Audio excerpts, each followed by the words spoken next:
কাতার সফরে গিয়েছেন প্রধান উপদেষ্টা ডক্টর মোহাম্মদ ইউনূস। অভ্যর্থনায় ছিলেন কাতারের প্রোটোকল প্রধান রাষ্ট্রদূত ইব্রাহিম ফাখরু।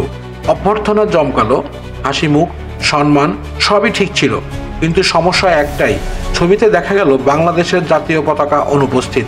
হ্যাঁ, ঠিকই শুনছেন, প্রোটোকল প্রধানের পাশে শোভা পাচ্ছে কাতারের পতাকা, আর ডক্টর ইউনূসের পাশে একটা খালি ফ্ল্যাগ স্ট্যান্ড। প্রেস সচিব শফিকুল আলমের ভেরিফাইড ফেসবুক পোস্টে এই ছবি ঘুরপাক খাচ্ছে, আর নেটিজেনরা তীব্র ক্ষোভে ফুঁসছে, জাতীয় পতাকা নাই কেন?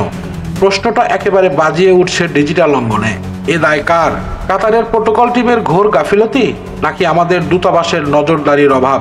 যতদূর জানা যায়, এমন আয়োজনের সময়ে অতিথি পক্ষের পতাকা প্রদর্শনের দায়িত্ব নেয় স্বাগতিক দেশ, কিন্তু আমাদের দূতাবাসের প্রোটোকল কর্মকর্তারা কি ঘুমিয়েছিলেন, নাকি কাতারের রাষ্ট্রদূত ভুলেই গেছেন বাংলাদেশ একটি স্বাধীন রাষ্ট্র, যার একটা গর্বের পতাকা আছে?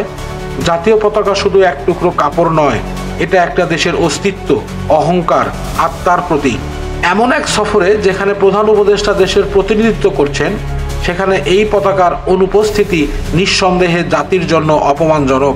অনেকেই বলছেন এটা কেবল একটি প্রোটোকল ভুল নয়, বরং কূটনৈতিক শিষ্টাচারের বড় রকমের ছেদ। একে অনিচ্ছাকৃত বললেও সেটার দায় এড়ানো যায় না। এ ঘটনায় বাংলাদেশ পররাষ্ট্র মন্ত্রণালয় কিংবা কাতারে বাংলাদেশ মিশনের পক্ষ থেকে এখনো কোনো আনুষ্ঠানিক বক্তব্য আসেনি। তবে বিষয়টি উপেক্ষা করা মানে আত্মসম্মানের জায়গায় চুপচাপ একটা দাগ মেনে নেওয়া।